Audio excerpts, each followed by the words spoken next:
Hello students and welcome back to my YouTube channel. इस video में मैं discuss करने वाला हूं क्लास 9th साइंस का चैप्टर 3 जिसका नाम है एटम एंड मॉलिक्यूल्स, उसका टॉपिक जिसको हम लोग बोलते हैं एटॉमिक मास।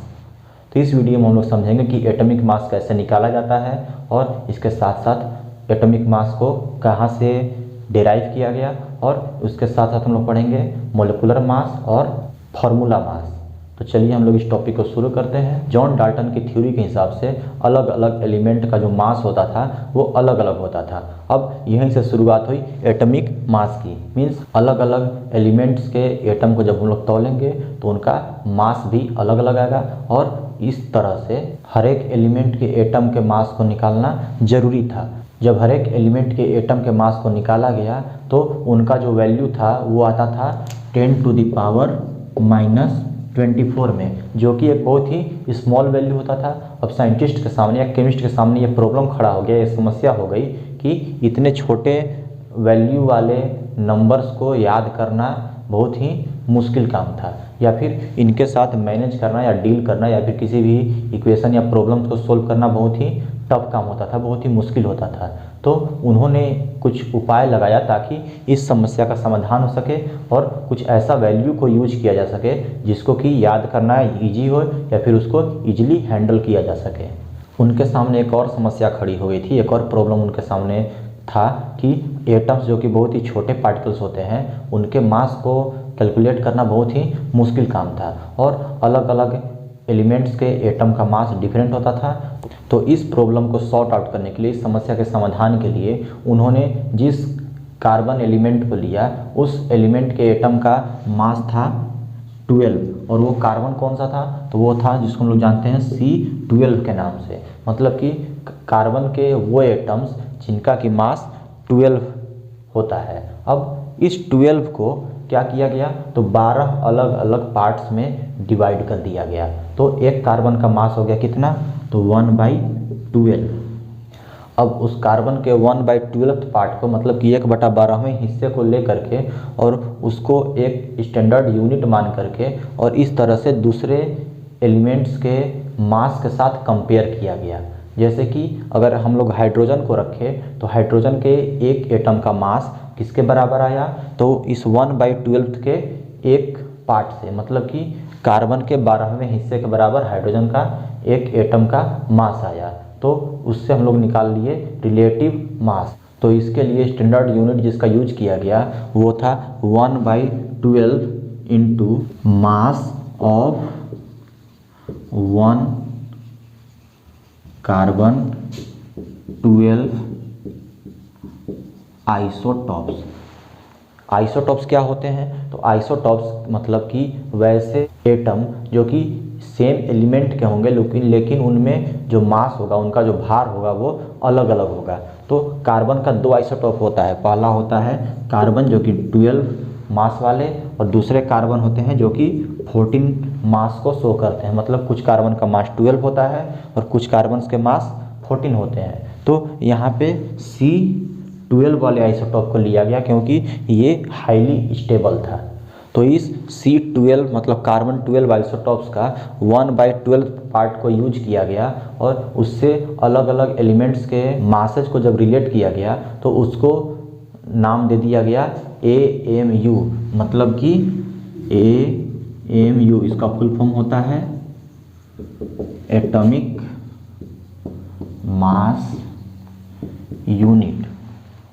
और आजकल हम लोग इसी AMU यानी कि एटॉमिक मास यूनिट का यूज करते हैं किसी भी एटम के मास को एक्सप्रेस करने में।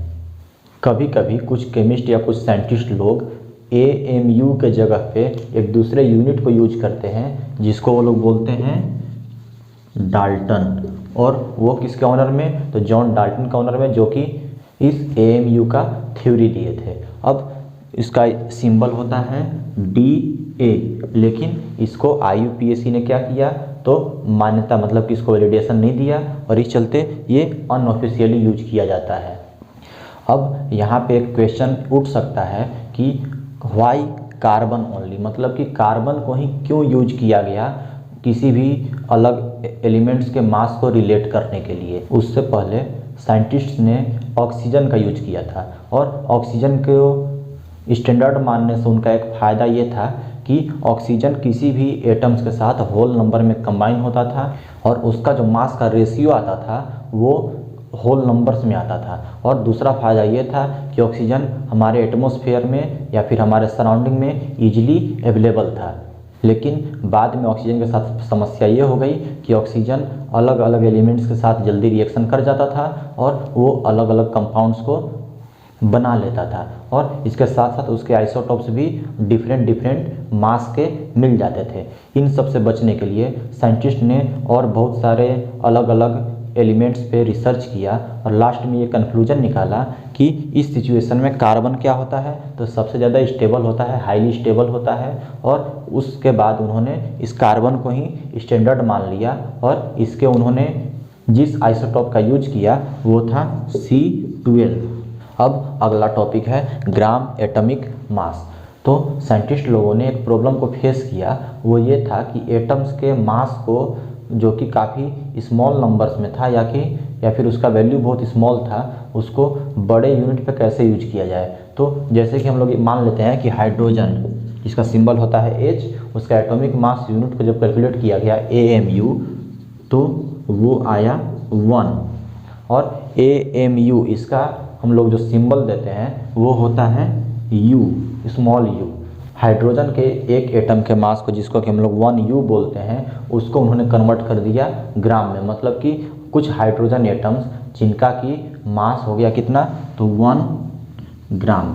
अब इस 1 ग्राम मास में नंबर ऑफ हाइड्रोजन कितने होंगे तो बहुत ज़्यादा होंगे, लेकिन उनको जब लार्ज नंबर पे यूज किया जाएगा लार्ज स्केल पे तो वहाँ AMU के जगह ग्राम एटॉमिक मास का यूज किया जाने लगा और उसको हम लोग 1U के जगह 1 ग्राम से डिनोट करने लगे। उसी तरह से सपोज ऑक्सीजन जिसका कि एटॉमिक मास होता है 16U, उसको यूज किया जाने लगा कितना तो 16 ग्राम। अब अगर बात करें मोलिकुलर मास की तो मोलिकुलर मास मतलब कि कोई भी एटम जब आपस में कंबाइन होते हैं तो वो कंपाउंड या मोलिकुल्स बनाते हैं, तो उस मोलिकुल का कितना मास होगा। तो इसके लिए एक फार्मूला है, हम लोग इसको एग्जांपल से समझते हैं। जैसे मान लेते हैं कि H2O जो कि वाटर का केमिकल फार्मूला है, इसका हम लोग मास को कैलकुलेट करेंगे कि इसका मास कितना होगा। तो इसके लिए हम लोग एक फार्मूला को यूज करते हैं जो कि होता है atomic mass into number of atoms. तो हम लोग यहाँ लिख देते हैं atomic mass into number of atoms और इसी को हम लोग बार बार रिपीट करते चले जाते हैं। तो हम लोग यहाँ पे समझते हैं, जैसे हमको निकालना है मोलिकुलर मास ऑफ वाटर, तो हम लोग यहाँ लिख दिए मोलिकुलर मास ऑफ वाटर और इसका वैल्यू क्या होगा तो एटॉमिक मास किसका, तो पहले हम लोग एक एक एटम के मास को कैलकुलेट करते जाएंगे। तो यहाँ पे सबसे फर्स्ट एटम है हाइड्रोजन, तो हाइड्रोजन का एटॉमिक मास होता है 1U into number of atoms. यहाँ पे कितने हाइड्रोजन एटम्स हैं तो H2 मतलब कि हाइड्रोजन 2 है, तो यहाँ लिख दिए इंटू 2, फिर से प्लस। अब अगला है ऑक्सीजन, ऑक्सीजन का एटॉमिक मास होता है 16U और उसको मल्टीप्लाई करेंगे कितना से तो नंबर ऑफ एटम्स। ऑक्सीजन के पास कितना था, ऑक्सीजन कितना एटम था तो 1, तो हम लोगों ने यहाँ लिख दिया 1। अब जब इसको सोल्व करेंगे तो 1 इंटू 2 तो 2U प्लस 16 इंटू 1 तो 16U and it is equal to 18U। मतलब कि मोलिकुलर मास ऑफ वाटर कितना था तो 18 एटॉमिक मास यूनिट। ठीक उसी तरह से हम लोग कैलकुलेट कर सकते हैं किसी भी फार्मूला मास को। जैसे कि एक फार्मूला लिखते हैं मैग्नीशियम हाइड्रोक्साइड का जिसका कि फार्मूला होता है MgOH एंड होल 2। अब हमें निकालना है इसका फार्मूला मास, तो हम लोग इसको कैसे फाइंड करेंगे तो हम लोग यहाँ पे लिखेंगे फार्मूला मास इक्वल टू